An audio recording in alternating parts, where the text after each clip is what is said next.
SP smart digital बच्चों, यहाँ पे 11th का बोर्ड का जिस तरह का पेपर होता है सेम पेपर उसी तरह का पैटर्न हमने लिया है यहाँ पे। और उसका एक बच्चे ने आंसर किया है, ठीक है, आंसर लिखा है, तो उसको हम चेक कर रहे हैं कि कहाँ कहाँ पे बच्चे ने बहुत अच्छा लिखा है और कहाँ कहाँ पे उसके नंबर कट सकते हैं। तो देखिए, सबसे पहले ऑब्जेक्टिव है the number of significant figure in 2.1 into 10⁻³ तो सिग्निफिकेंट कितने हैं, 2 है, तो करेक्ट लिखा है। Out of the following pair which one does not have the identical dimensions, identical dimensions किसका नहीं है, तो एंगुलर मोमेंटम प्लैंक कांस्टेंट का आइडेंटिकल डायमेंशन है, इम्पल्स एंड मोमेंटम का आइडेंटिकल डायमेंशंस है, वर्क एंड टॉर्क का सिमिलर डायमेंशंस है, तो moment of inertia and torque का डायमेंशन जो है वो डिफरेंट है, तो moment of inertia and torque is the correct answer.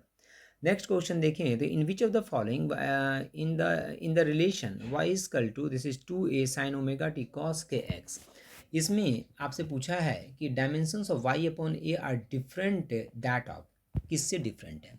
देखो y अपॉन ए तो ऊपर क्या है डिस्प्लेसमेंट, नीचे क्या है एम्पलीट्यूड, नीचे ऊपर क्या है ऊपर क्या है डिस्प्लेसमेंट, ऊपर क्या है आपका डिस्प्लेसमेंट और नीचे क्या है आपका एम्पलीट्यूड।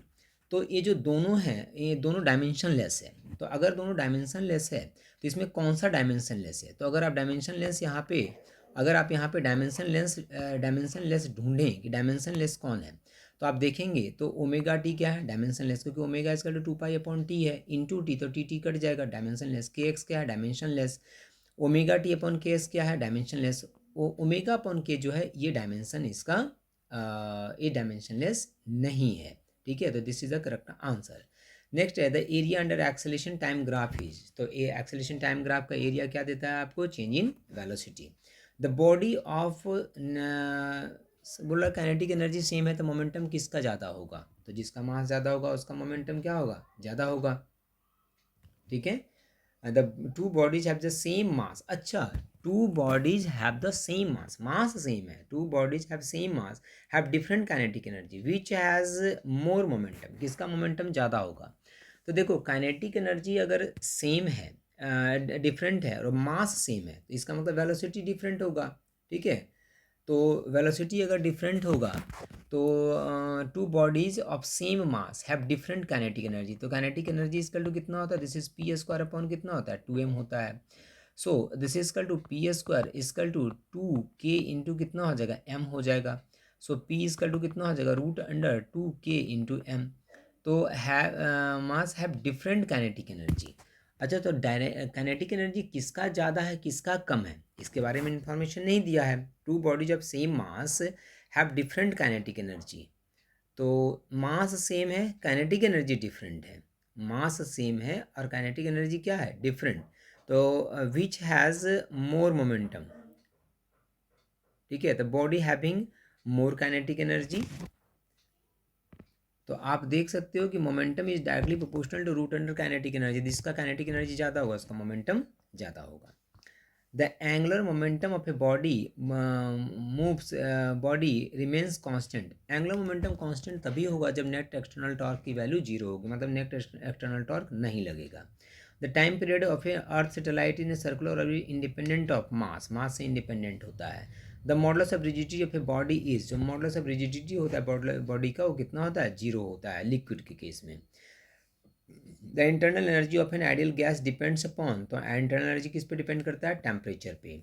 इसके बाद temperature at which R M S of a hydrogen molecule is equal to that of the oxygen molecule as 47 degree is, तो कितना होता है ये आप कैलकुलेट करेंगे, तो इसका जैसे दोनों के जो √3r/t/m है मॉलिक्यूलर मास ऑफ हाइड्रोजन, एक तरफ हो जाएगा मॉलिक्यूलर मास ऑफ ऑक्सीजन, दोनों की इक्वेट करोगे वहाँ से आंसर आपका 20 केल्विन आंसर आ जाएगा। नेक्स्ट में है the value of Stefan constant is this, find the value in CGS system. तो ये देखो सीधी सी बात है, 1 joule equal to in terms of CGS कितना होता है 10⁻7 अर्ग होता है, तो सीधे उसकी वैल्यू पुट करेंगे, बाकी तो सेकेंड को कन्वर्ट करना नहीं है, केल्विन कन्वर्ट होगा नहीं, मीटर को फिर यहाँ पे कन्वर्ट करना है, और जैसे ही इसको सबको कन्वर्ट करोगे यहाँ पे मीटर को कन्वर्ट वगैरह करोगे तो आंसर आपका यहाँ पे आ जाएगा। नाउ नेक्स्ट में यहाँ पे है कि define friction, state laws of friction. तो फ्रिक्शन को देखो यहाँ पे बच्चे ने डिफाइन किया है, और जो लॉज ऑफ फ्रिक्शन है उसको भी बच्चे ने यहाँ पे एक्सप्लेन किया हुआ है कि लॉज ऑफ फ्रिक्शन के पहला लॉज होता है जैसे friction force is directly proportional to normal reaction होता है, friction is independent of area होता है, सारा बच्चे ने यहाँ पे बताया है। नेक्स्ट में define coefficient of restitution, how does it defined elastic and inelastic collision. तो कोफिशिएंट ऑफ रेस्टिट्यूशन क्या होता है, देखो बच्चे ने पूरा एक्सप्लेन किया है यहाँ पे। जो आपका फार्मूला है उस तरह से भी लिखा है कि e is equal to relative speed of the separation after collision divided by relative speed of separation before collision. सारा यहाँ पे बताया है कि इलास्टिक के लिए क्या होता है coefficient of restitution, in elastic के लिए कोफिशिएंट ऑफ रेस्टिट्यूशन क्या होता है। नेक्स्ट में है two spheres have identical masses and moment of inertia, one of them is solid and other is hollow, find the ratio of the radius of solid sphere to that of the hollow sphere. Radius का ratio आपको निकालना है, तो यहाँ पे देखो दोनों को इक्वेट किया है और रेडियस का रेशियो यहाँ पे निकाला। दिस इज R1/R2 इसका √3 अपॉन कितना हो गया 5 हो गया। नेक्स्ट क्वेश्चन है यहाँ पे, कि state Kepler's law of planetary motion. तो देखो स्टेट केपलर्स के 2 लॉ यहाँ पे पूछा था, NE2 पूछा था, तो 2 लॉ बच्चे ने यहाँ पे लिखा है। हालांकि डायग्राम नहीं बनाया, डायग्राम बनाना चाहिए अगर डायग्राम है तो। इसके बाद है define stream line and turbulent flow. तो स्ट्रीम लाइन फ्लो क्या होता है, टर्बुलेंट फ्लो क्या होता है, देखो यहाँ पर डेफिनेशन लिखा हुआ है स्ट्रीम लाइन फ्लो का, टर्बुलेंट फ्लो का। हालांकि डायग्राम यहाँ पे नहीं बनाया है बच्चे ने। अगर आप डायग्राम बना देते हैं बेटा तो बहुत अच्छी बात है। स्ट्रीम लाइन फ्लो में इस तरह से आप बना सकते हैं डायग्राम कि इस तरह से फ्लो हो रहा है। टर्बुलेंट में आप इस तरह से डायग्राम बना सकते हैं कि इधर गया इधर चला गया इधर चला गया ऐसे चला गया, तो इस तरह से आप बना सकते हैं डायग्राम। नेक्स्ट में है आपका यहाँ पे कि state first of thermodynamics in mathematical form. तो देखो यहाँ पे मैथमेटिकल फॉर्म में फर्स्ट ऑफ थर्मोडायनेमिक्स को एक्सप्लेन किया गया है। थोड़ा और इसको में एलेबरेट कर सकते थे, इसका डेफिनेशन भी लिख सकते थे कि energy neither be created nor be destroy, इस तरह से और मेंशन यहाँ पे कर सकते थे। 9 में है write down the 4 postulate of kinetic theory of gases. तो देख सकते हो यहाँ पे बच्चे ने 4 पोस्टुलेट पूछा है, तो 4 पोस्टुलेट बच्चे ने यहाँ पे काइनेटिक थ्योरी ऑफ गैसेज का लिखा है। 10 में है distinguish between transverse and longitudinal wave. तो देखो यहाँ पे ट्रांसवर्स वेव एक तरफ बीच में लाइन ड्रॉ करके डिफरेंस जब भी पूछे बेटा तो इसी तरह से लिखना होता है। लाइन ड्रॉ करके एक तरफ ट्रांसवर्स लिखा है, एक तरफ लॉन्गिट्यूडनल लिखा है, तो बहुत अच्छे तरीके से यहाँ पे मेंशन किया है। नेक्स्ट में अगर न्यूमेरिकल यहाँ पे देखें तो न्यूमेरिकल में है कि a force of 50 Newton acts on A particle at an angle of 60 degree with horizontal, calculate its 2 rectangular component. तो यहाँ पे देख सकते हो आप, ये 50 न्यूटन फोर्स हो गया, इधर 60 डिग्री हो गया, इधर हो गया 50 cos 60 50 sin 60, और दोनों वैल्यू निकाला यहाँ पे। हालांकि डायग्राम नहीं बनाए थे, डायग्राम मैंने यहाँ पे मेंशन किया है। तो डायग्राम अगर बना लोगे तो आपको गलती होने के चांसेस यहाँ पे कम है, तो करेक्ट है निकाला हुआ। नेक्स्ट में है कि फोर्स यहाँ पे लग रहा है 1 से 2 जाने में कितना वर्क डन होगा। तो देखो फोर्स लिखा, वर्क डन F.dx या ds होता है, इसको इंटीग्रेट करके 3.5 यहाँ पे आंसर इसका आया है। नेक्स्ट में है कि define centre of mass. Centre of मास को डिफाइन करना है, 2 पार्टिकल सिस्टम के लिए सेंटर ऑफ मास निकालना है। अभी इनिशियो मेथड है जो, ठीक है, ये निकाला गया है यहाँ पे। देखो बहुत अच्छे तरीके से बच्चे ने किया है। R centre of mass equal to m1r1 plus m2r2 divided by m1 plus m2, तो करेक्ट है, इसमें पूरे मार्क्स इसको यहाँ पे मिलेंगे। नेक्स्ट में है एस्केप वेलोसिटी। तो देखो एस्केप वेलोसिटी को यहाँ पे बच्चे ने बड़ा अच्छे तरीके से डायग्राम बनाया है, फोर्स निकाला है, वर्क डन निकाला है, और जो वर्क डन होता है उसको काइनेटिक एनर्जी से इक्वेट किया है। फाइनली यहाँ पे जो वेलोसिटी है वो रिजल्ट यहाँ पे आया है। इसके बाद स्टोक फोर्स है बेटा। तो स्टोक फोर्स को यहाँ पे देखो बच्चे ने ये हमने पिछली क्लास में भी स्टोक फोर्स के बारे में डिस्कस किया था। तो ये देखो स्टोक फोर्स निकाला गया। हालांकि यहाँ पे जो कांस्टेंट की आता है उसकी वैल्यू 6 पाई होती है। अगर लिख देते हो तो अच्छी बात है, नहीं लिखते हो तब पर भी कोई बात नहीं है। Bernoulli's theorem in different form है। देखो डिफरेंट फॉर्म बर्नौलीज थ्योरम को बच्चे ने किया है, और यहाँ पे जो एप्लीकेशन पूछा था बड़ा शॉर्ट में बच्चे ने लिखा है। हालांकि 3 मार्क्स में थोड़ा सा एक्सप्लेन और करना चाहिए था, ये बर्नौलीज का जो एप्लीकेशन है उसको।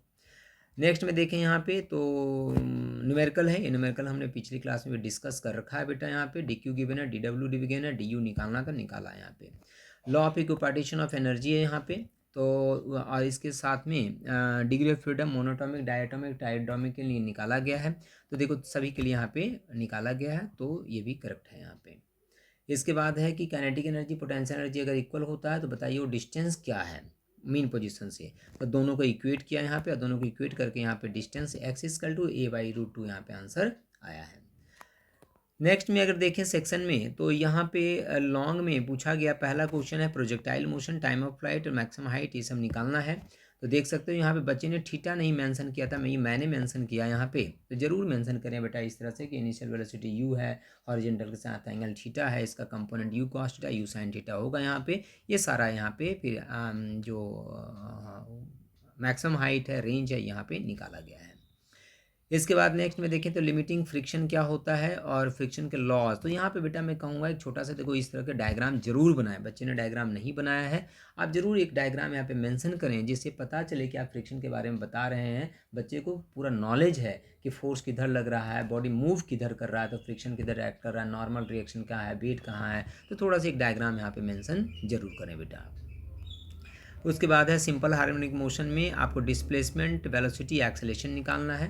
तो बच्चे ने देखो यहाँ पे डिस्प्लेसमेंट, वेलोसिटी, एक्सेलेरेशन डायग्राम भी बनाया है, और यहाँ पे displacement y equal to this is a sine omega t या ए साइन थीटा जो होता है वो निकाला है बच्चे ने यहाँ पे, करेक्ट है। फिर इसको डिफ्रेंशिएट किया तो वेलोसिटी आ गया। हालांकि वेलोसिटी में आप यहाँ तक लिख सकते हैं ए ओमेगा कॉस थीटा, तो आप लिख ही सकते हैं। इसके साथ में कॉस थीटा को हम √1 माइनस साइन स्क्वायर थीटा लिख सकते हैं, और साइन थीटा की वैल्यू यहाँ पे पुट करके हम इसकी value v equal to omega √a² minus y square भी हम लिख सकते हैं।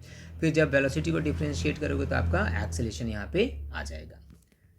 इसके बाद है टाइम पीरियड सिंपल पेंडुलम में। तो सिंपल पेंडुलम में टाइम पीरियड देखो यहाँ पे निकाला गया है mg sine theta, restoring force, उसकी वैल्यू पुट किया, ओमेगा निकाला, और ओमेगा निकालने के बाद this is t equal to 2 pi √l upon g, यहाँ पे टाइम पीरियड आ गया है।